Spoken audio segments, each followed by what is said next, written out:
has this passion for clivias that I didn't even know about. And so we were sitting chatting one day, and he was saying he grows clivias. And I thought, oh, my hat in a basket. We have to have him on the show to teach us all about clivias. Now, what are they? What are they? If you don't know them, go and Google them. Go and look at the magnificent colors that we have, because there are so many different colors in clivias, and we're going to find out actually, is this really for real the colors that they have in nature. So we're going to invite onto the show this morning Lars van Tonder, who's already waiting for us. And if you would like to come and visit with us on Facebook or on YouTube, you can. Otherwise, you know where to find us. It's FM. It's FM, yes. With me in studio this morning is Asfath Feely, who is our sound engineer, and we're going to greet Lars van Tonder. Good morning, Lars. How are you? Is Lars around? Asta? Do we have him?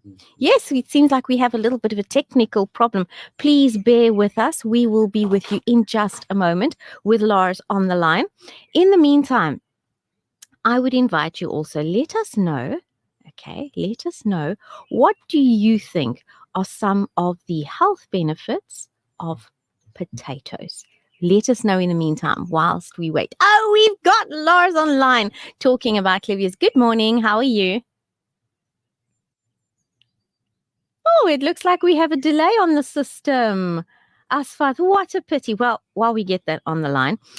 So clivias are actually beautiful plants. They occur in South Africa quite naturally, which is really happenstance for us, because mostly, if you are somewhere else in the world, you have to try to get a hold of them. You'd have to import them maybe. And yet here in South Africa, we have them. If you're not familiar with them, I'll paint a picture for you. Imagine a cluster of these glossy strap-like leaves that radiate from a central point and create a lush tropical vibe. Okay, but then they've got these trumpet-shaped flowers that bloom in various shades of orange, yellow, cream. Now, I have seen some online. If you go and Google clivias, CLIVIAS, I have seen some that are actually green and cream, and some are yellow on the inside and orange on the outside. It's beautiful colors. And they are not just pretty faces. They're also very resilient plants, and they thrive in low light conditions. So if you have these shady areas of the garden, or perhaps you want to have them growing indoors, they're relatively low maintenance. A little bit of water here, a little bit of water there. And next thing you know, you've got these beautiful blooms, especially in late winter and early spring. So clivias are flowering at the moment. Yes. Did you know that clivias are actually named after Lady Charlotte Clive? Yes, a British noblewoman and the Duchess of Northumberland. Indeed, they were discovered in the 19th century, and since then they've captured the hearts of all plant enthusiasts all around the world. But they're not just great for their looks, okay? In cultural terms, particularly in South Africa, these are plants that for a long time have symbolized good luck and prosperity. Now, it's just a cultural symbol, folks. Don't nobody get their knickers in a twist, right? So they are often gifted to people during special occasions. And let's see if we can get Lars on the line once again. Good morning. Good morning. Let's hope it works. Is it working? Oh, yes, I can see you, but fantastic. I cannot hear you. Why is that, Asfath? Our sound engineer is resolving the technical considerations here. How are you, Lars? We're definitely having these technical things this morning. I cannot hear Lars at all. So while our sound engineer corrects that for us, if you're a seasoned gardener or you're just starting out, do consider clivias. Consider adding them to your collection, because we're going to explore how to care for them. We're going to talk about maybe some of the best varieties you can use. And now, yes, I have sound because I can hear the clickety clackety clackety of keyboard fingers. Good morning, Lars. How are you? Third time lucky, are we? Time lucky. Goeiemôre. Hoe gaan dit, meneer? Goeiemorgen, good morning. Very well, thank you. Sorry about that. I think No, not your fault at all.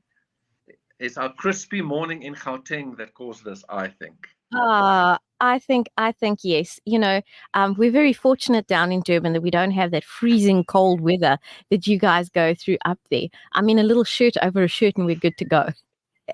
Exactly.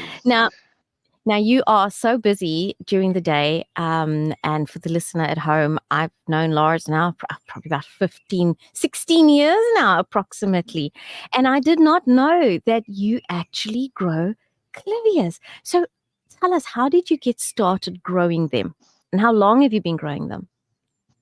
The clivias has been part of my life for some years, but very quickly. As a child, my folks had a farm in Mpumalanga, and I got to know the Barberton daisy growing wild on the farm, areas in the kranzes everywhere. And the beauty of that plant just blew me away, and I started really enjoying gardening. So the area I live in now, which is in Roodepoort in Johannesburg, and Northcliffe areas around here, a lot of people have clivias, and I just thought, no, this is far too beautiful not to have in my garden. And I then got hold of a few plants, and then I saw these beautiful bright red seeds, and I thought, no, I must try this. And so, as you said earlier, that I've been self-taught, but I've read up an enormous amount, attended a number of clivia shows, and I then just started applying the simple things, and I think so much of beauty lies in simplicity. And I've been doing this now for 4 years, and I currently have over 600 seedlings in my on the property, and I plant about 200 annually. So every year you're putting in 200 clivias. Do they die away? Unfortunately, I can't hear you. I need to just see. Now it's on my side. Oh dear, oh dear. So I was going to ask, can you hear me now? Sorry. Tap, tap, tap, tap. Can you hear me now? Lars, were we good? Yeah, no, I can't. No. All right, let's get Asfat on there. But maybe listener, think about I can that. see. But 200 plants a year that Lars is putting in there. And he's got at the moment 600 seedlings, did he say? So you can imagine how much one must love clivias in order to have so many of them growing. Asfat, are we good to go? How's our sound there? You're good.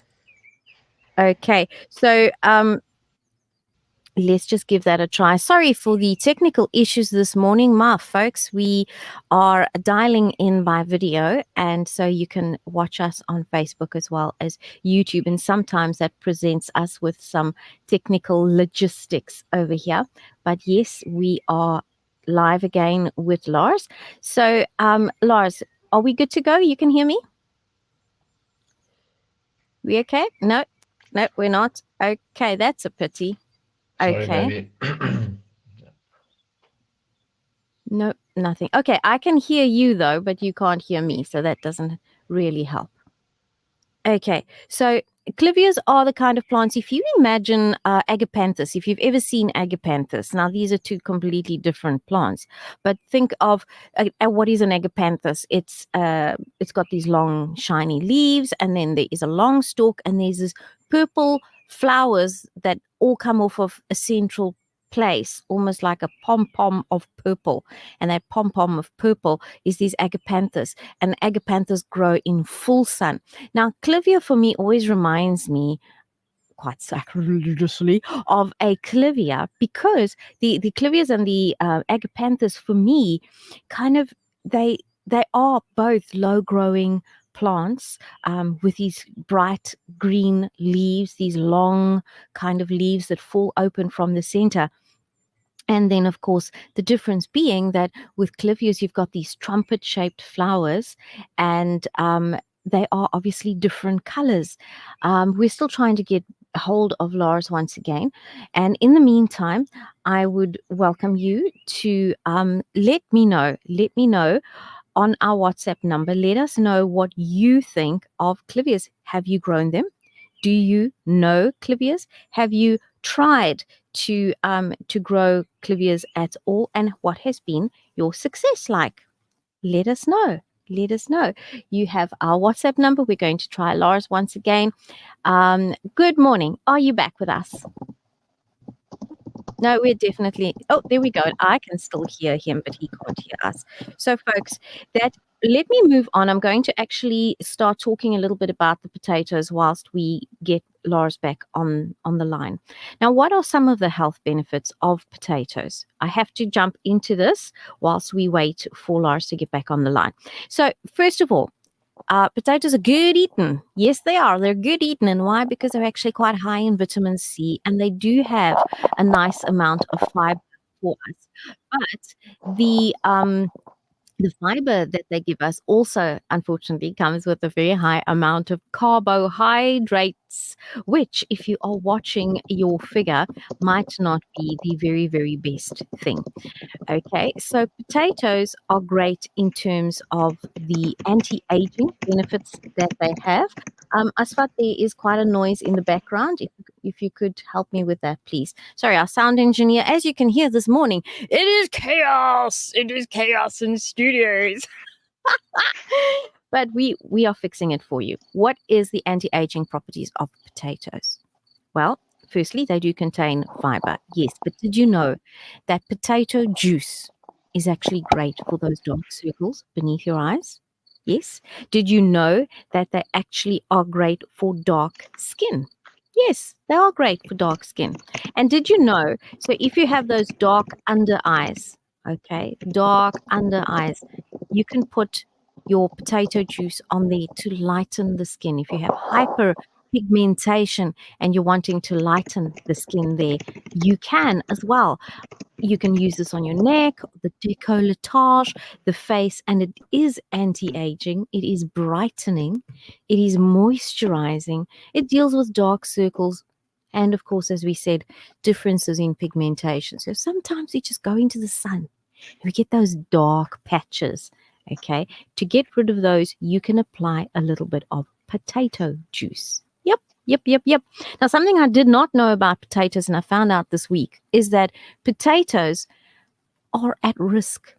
So if you love your aloo, then you need to make sure that you are growing your aloo because aloo is at risk at the moment. And it's predicted that by December, we're going to be looking at paying around 300 Rand for a pocket of potatoes. Not good at all. Asfat, how are we there with the sound? We're good? We're good to go? Okay. So I'm going to be talking to you a little bit later on how to actually grow those potatoes. In the meantime, remember the potato juice for your dark skin, for those hyperpigmentation. Try it now and let me know how it goes. Do we have Lars back on the line? Good morning. I hope you can hear me. We can hear you. Awesome. You're back. I was Wonderful. suddenly talking about potatoes. Did you know that they can lighten your skin? Mm-hmm. I heard you saying so. Never knew it. Okay, so now you were telling us how you got started, that you've got 600 little seedlings and you put in 200 every year. Do they die back? So if I can answer you from another angle, if you don't mind. Sure. What I do in terms of the seedlings, I gather them and I beg and borrow, but I never steal from friends and from various places. And there's a process that you need to follow to grow them. But what is very nice is that the flowering time is about this time of the year, anything from August to November, depending on where you are. And then the flower will obviously die back. And you need to harvest the seed. And then there's a way of preparing it, and happy to talk about that before you're planting it in the correct kind of soil mixture for them. They need well-drained soil, and then you just wait for them to germinate, and that can take 2-3 months to germinate sometimes. Wow. So, and don't forget about them in the meantime. Do you have to keep them warm? Do they grow in the shade? Do they need to be in the sun to germinate? Now, so there are various techniques, and some people follow very, I think, I don't want to say complicated processes or ways forward. For me, I keep it simple. So what you do is when the clump of seeds or the fruit Mm-hmm. is nice and red, you pluck it and start doing so before they start going almost some shades of darkness or black. Then you open it up, you peel off the husk around it, and then there's a very thin film around every seed, and you take that out. So what I do is I take half a teaspoon of a antibacterial detergent, Sunlight, all of Mm-hmm. those people make that, a drop in Yeah. water, mix it, and you throw all the seeds in there, and I just let it lie there for a minute or two every now and then I rinse it in clear water, but you have to wash your hands, and I put it on dry kitchen paper. It dries out, and then I have trays that have I buy it in bulk, but you get a Clivia mix, or if you don't have it, must be potting soil, a very well drained soil. And then, if you want to, for me, the top half a centimeter, I put germination mix on the top. So at the top is So germination fine. mix below that is the potting soil or the Clivia mix. And when you look at a seed, it looks like it's got a dark dot, and that dark Mm-hmm. dot must be facing down.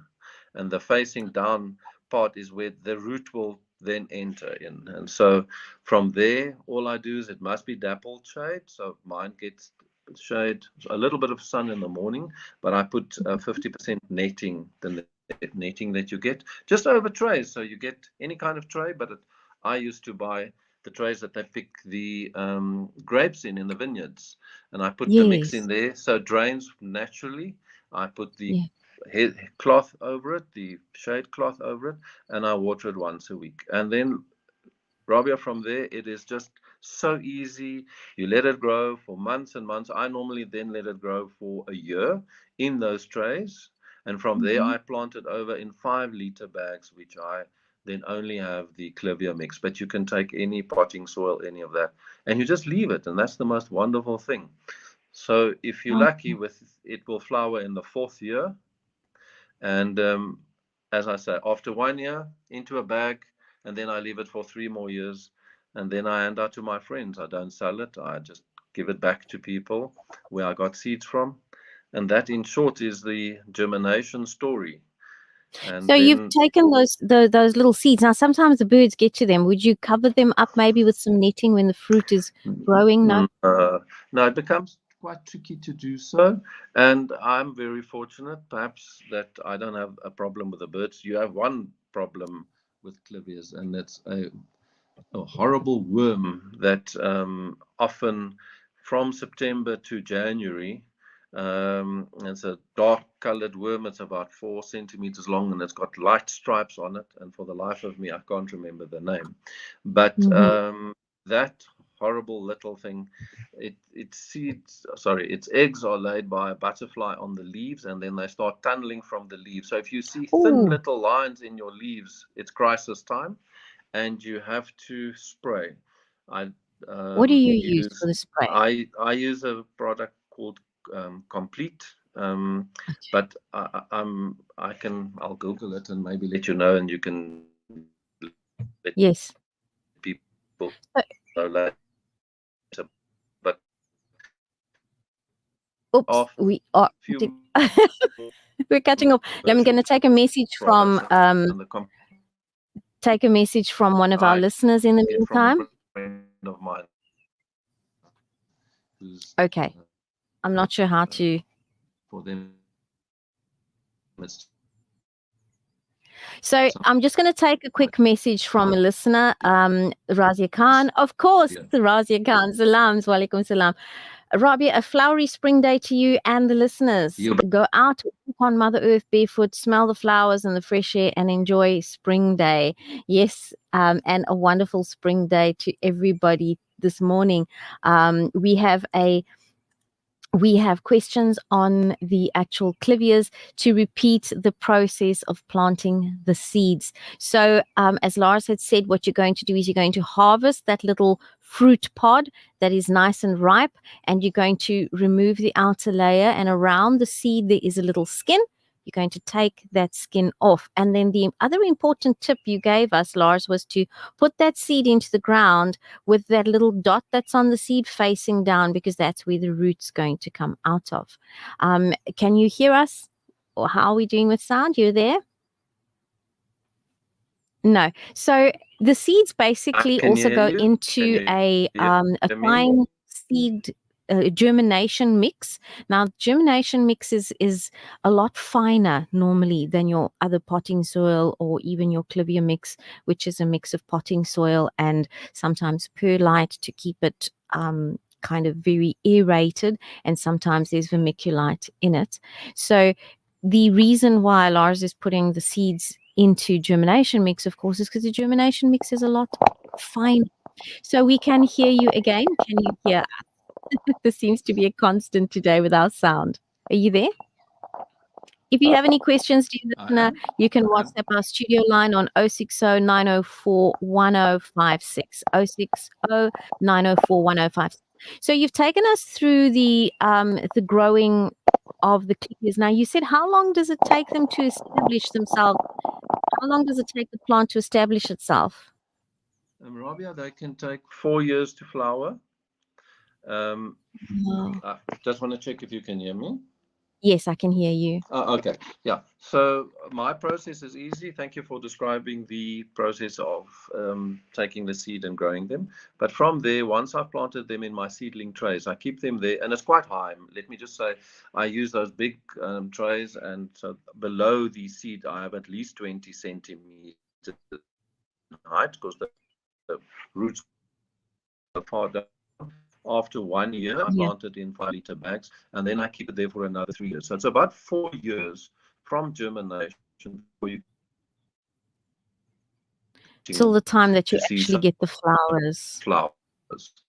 Yeah, Wow. and very quickly, one of the points you mentioned is that the indigenous types, you mostly get the bright orange and now and then the yellow, but those are the natural colors in nature. How would they get the other colors? Would that be through hybridization and 100% so. So you get Mhm. fantastic colors, but those are due to years of hard work by specialists in the field. For me, I keep to what nature has provided us with, and I'm happy with a bright orange. But I Mhm. try and grow more and more of the yellow. I've got yellow that is naturally grown in my garden, and they sometimes, when you start with the yellow seed, or the seed from a yellow plant, they turn out orange. One of the things you can't control. Yeah. Now, the listener at home, you may be listening to this, my dear listener, and you may be thinking, gosh, 4 years to grow a clivia. Oh, my hat. Yeah, 4 years. But you know what? If you think about it in the broader scope of things, it is a labor of love. And to see those little plants begin to germinate and watch them getting stronger, and then having them give us flowers. And then you consider some of the fruit out there. So I have a jabuticaba tree that all of you know is my favorite fruit by now. And the jabuticaba tree takes 5 years before it begins to do anything substantial, and 10 years before you're getting a good amount of fruit in it. So the clivia, if you think about it, it's going to flower in order to produce the fruit, in order to reproduce itself. It's actually not a very, very long period of time. But you've told us by seed. But what happens now if I've got a clivia and I'm wanting to move it? I want to move it from one pot to another, or kind of go from a pot to the ground. Any special precautions I need to be taking? Um, Not really, other than make sure that if you split a current plant, you will clearly see the clumps, and you must split between the clumps. As long as it has a few roots, you'll be fine. What I have found is, because often they become so thick that I replant them and just spread them out. And then I'm fortunate, I've not observed that having lost more than one season of flowering.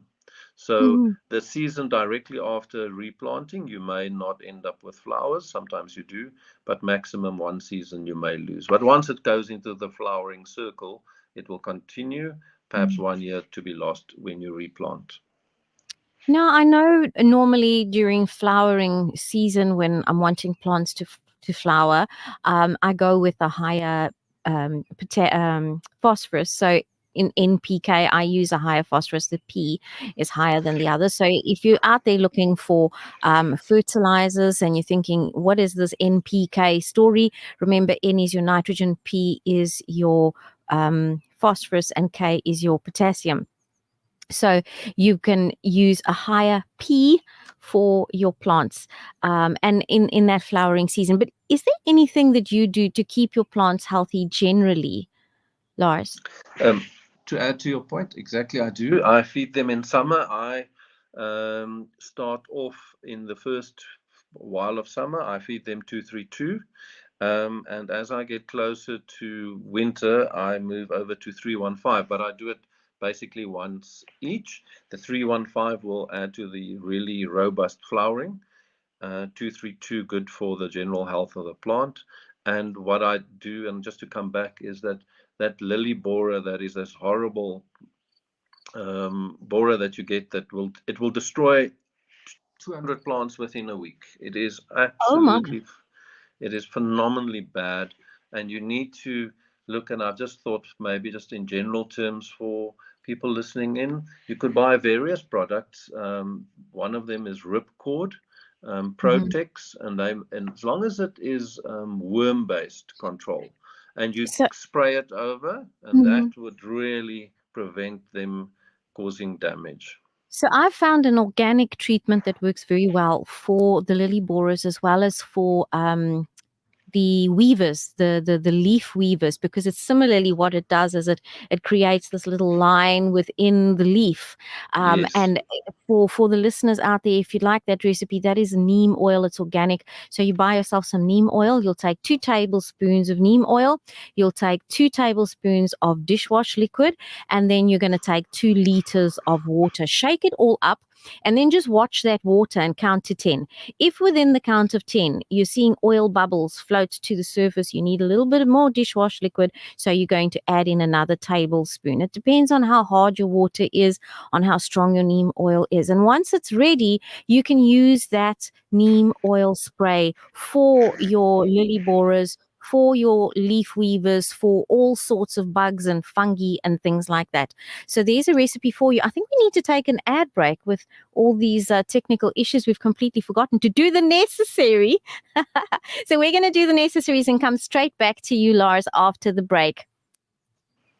Don't go away.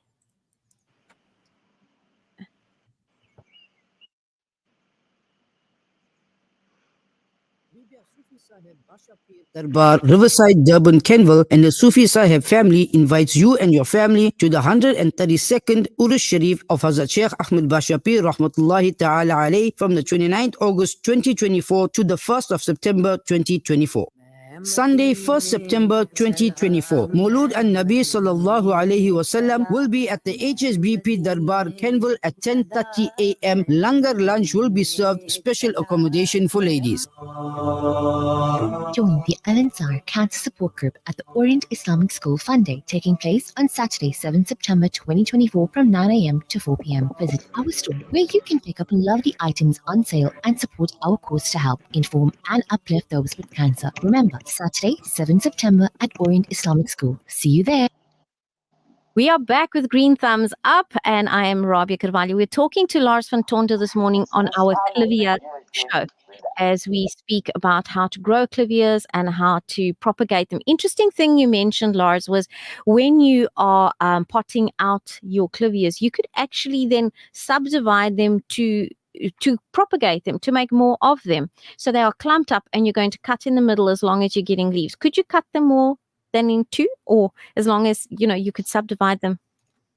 it fortunately is easy to see. You will see the clump. So you'll see out of this clump are all the leaves. Do not break a clump, then it'll die. So you may Okay. eventually have 5 clumps or so. I Mm-hmm. separate mine maybe every 3 years. Because otherwise you end up breaking the flowering cycle, which I don't like doing. Okay. And in terms of growing them, we said dappled shade, or do they grow in Yes. full shade? No, they Yeah, need. full shade, the flowering will be less. Dapple shade is perfect. Some of mine get early morning sun, which is in order because that's not so Mhm. hot. But if it is hot, the leaves will start curling up and die from the ends, and the flowers will very quickly lose their color and they become very pale in color. So Mm. dappled shade is perfect. Could you repeat for us the NPK? So when it's going into flower, you're going with a higher P, and then when it's starting to fruit, I always say to folks, the flower, so when you're wanting the green leaves, the first one has to be higher. When you're wanting the flower, the middle one has to be higher. When you're wanting fruit, that then becomes seeds, that's when your K, the last one, needs to be higher, your potassium. So what are the ones that you use as an NPK? Let me just recap in terms of what I do. I do Yes. not, so they flower in winter, and I do not feed them in winter at all. Okay. So only in the summer. I start off with 315. That's 315, and Yeah. that will really add nice energy to the plant, and it'll build up a lot of energy for the flowering. And from there, a second feed will be 232, and that will just ensure that it grows well. One can swap the two, but I followed a pattern of 315 and then 232. Okay, so you're actually using a higher potassium initially, and then that's interesting. That's an interesting one. So using higher potassium, and then you're going for kind of a full-bodied feeding system. Yes. So there you have it, folks. Clivias, all about growing clivias, from the man himself sitting with 600 of them. So how many did you say you have at the moment, kind of in your garden, would you estimate? Oh, in my garden, yeah. So the 600 are in seedling bags. I would say most probably another 500 as well. And it's not that I have such a massive garden. It may sound like it, but They clump they actually together. grow. They grow clump quite closely together. And every spot that I could turn into a shady spot over the years since I've moved in here, I've turned into shade spots. Lots of trees that I've planted, and I've taken out tons of kikuyu and lawn, and I've put all the natural plants in there, and I've replaced most of it with clivias. So my lawning is almost zero. I don't do much mowing of the lawn now. And do you find the clivias do well in pots, or are they better in the ground? They do perfectly in pots. You need to just make sure that they don't like wet feet. They will die off very quickly. And so a proper watering once every 2 or 3 weeks, if it, and the Durban weather would require more regular watering, but it must never be wet. It must drain properly. And then, I mean, they are just beautiful, but you need to make sure enough light and a bit of heat. It mustn't be too cold indoors, but that you don't have down there. I'm having visions of these hanging baskets hanging from under these big fever trees that we've got, where the sun is let in just so, and then the light is let in just so. How absolutely beautiful. Clivias, give them a try. Go out and look at the varieties of them. Lars, thank you so much for joining us on the show this morning. It was super to have you. Despite our technical issues, which, yay, we got them resolved. And absolutely. And I will speak with you in the week, no doubt. Have an awesome weekend. And thank you so much once again for being on the show with us.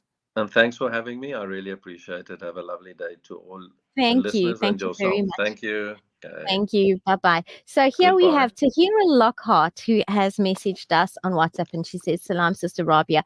Dear, please look at my orchid. It was dormant for almost 2 years, and now it sprouted so many bulbs and so many flowers. The pot is small, and I don't know how to prop it because it topples over all the time.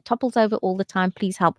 What a wonderful problem to have, isn't it? What a wonderful problem to have, because your orchids are obviously growing happily, and I hope that you are feeding them little but lots. That is a tiny little amount of food in your water soak once a week. Now, how would you prop up your orchids? Now, you can pot them on. I wouldn't pot them on when they are in so many flowers, and she sent us a picture, and they look like yellow orchids. Let me just zoom in on this picture over here. They look like they are yellow. They are huge flowers, and my goodness, you are so lucky. Subhanallah, there are loads of flowers growing here. Oh, they are yellow on the outside with a beautiful pink inner. My gosh, and her leaves are growing extremely well. I do notice, though, in your pot, that you've got some of the roots that are growing outside of the pot. Now, when an orchid has not flowered in 2 years and suddenly it gives you a bloom like this, one of two things is happening. Your plant is either extremely happy and it's rewarding you with loads and loads of flowers, which is the case if you have been feeding it, or it is giving its last flush of life before it perishes. Hopefully it's the first one, but how would you prop them up? Well, firstly, you can take that pot and put the entire pot, without transplanting, without taking the plant out, take that pot and put it into a bigger pot. That's going to give you more stability, okay? Because if it topples over, it's toppling over within the pot. The pot is supporting, is not going to fall over.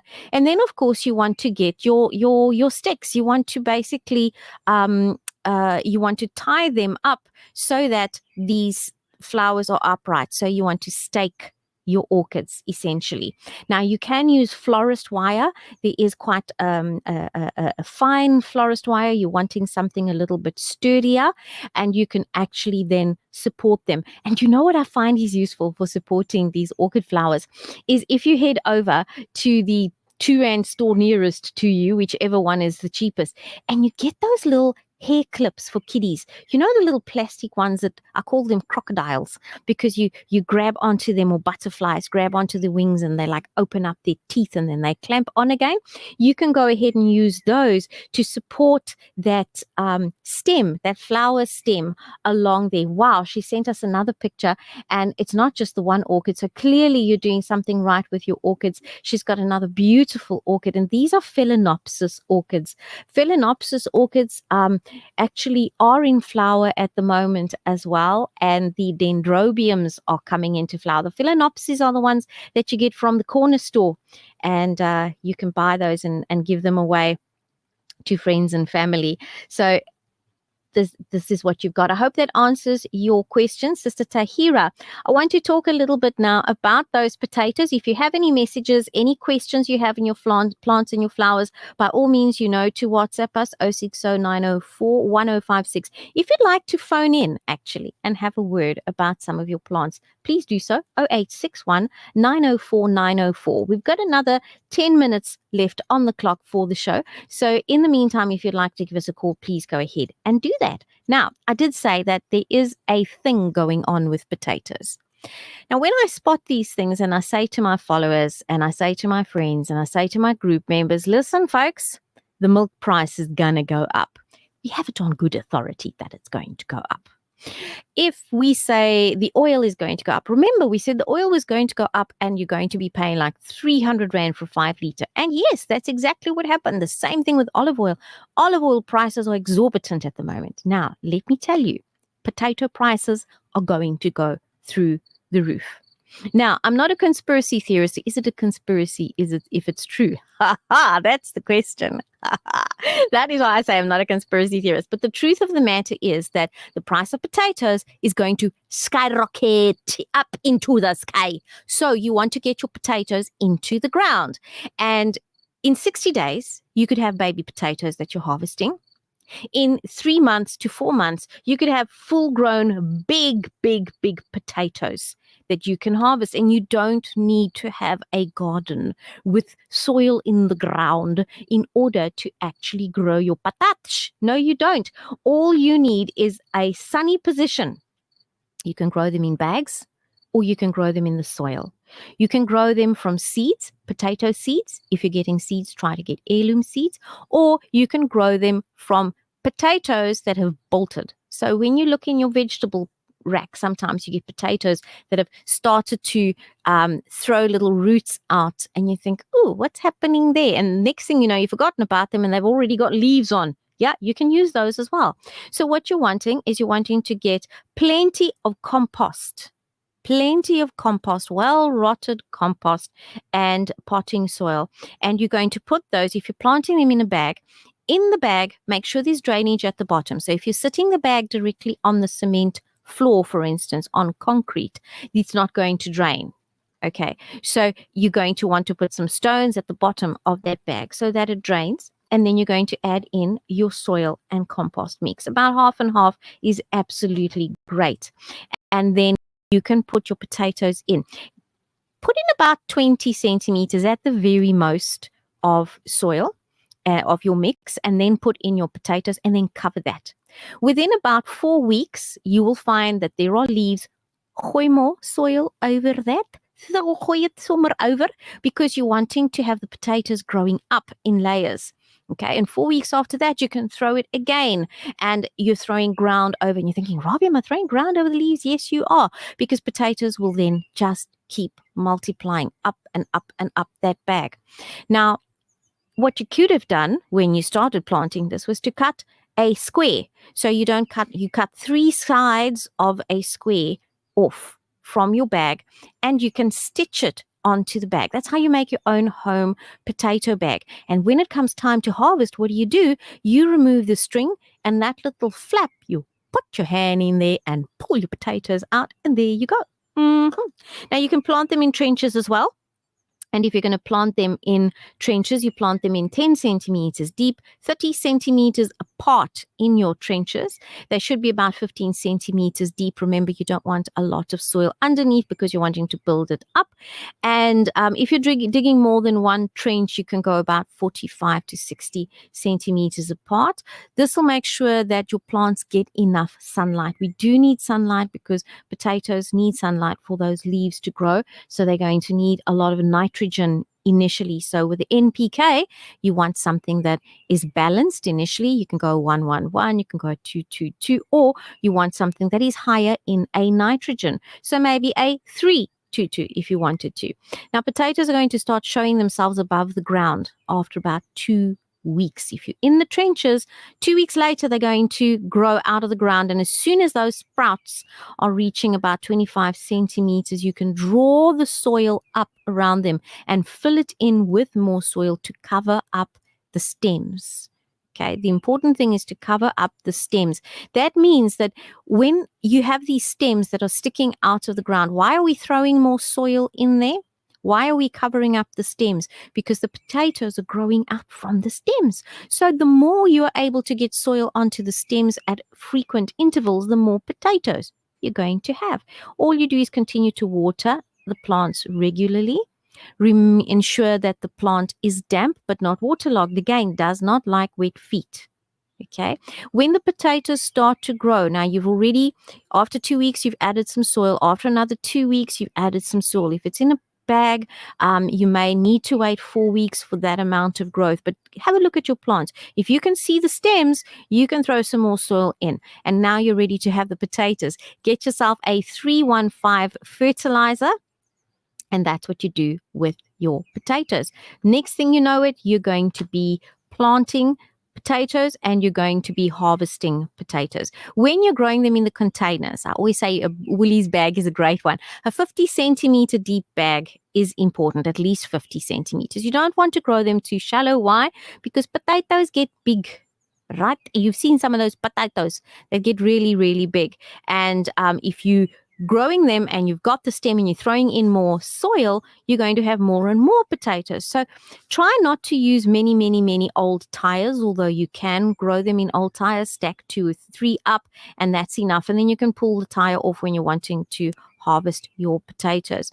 Now, potatoes, as we said, are great energy givers because they're high in vitamin C, they're high in carbohydrates, and of course, potatoes are great anti-agers. So how do you apply your potato juice? Just grate the potato, squeeze out the juice, apply it on your face. But did you know that potatoes are actually also great to fight a fever?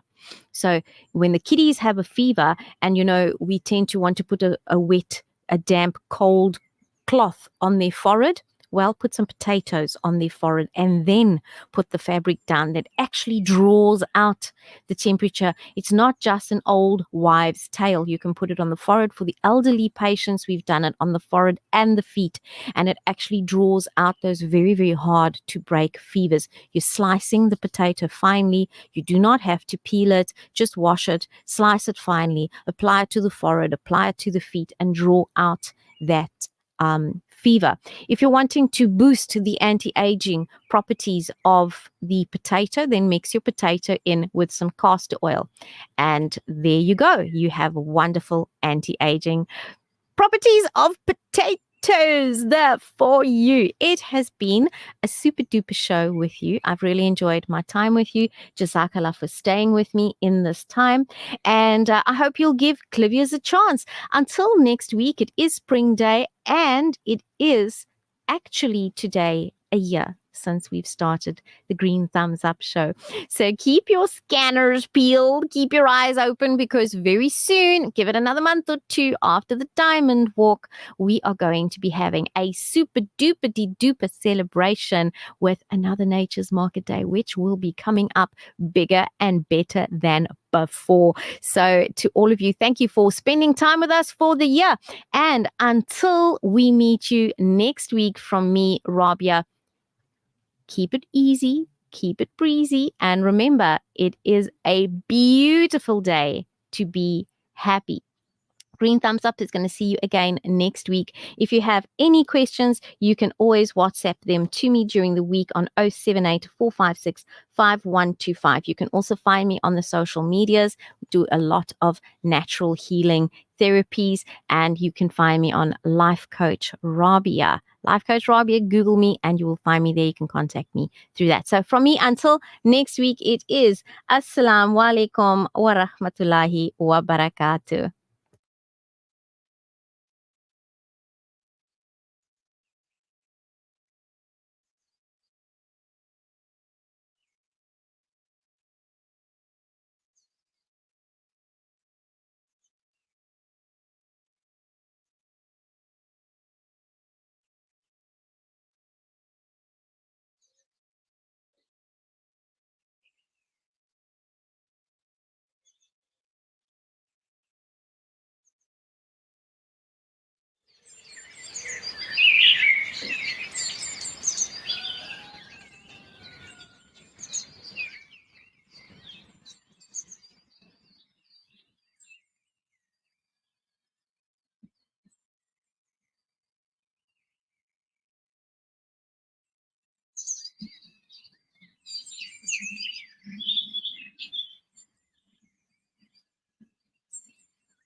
Audio stream across the world on radioalansar.co.za. An informative Islamic global perspective. This is Al Ansar News.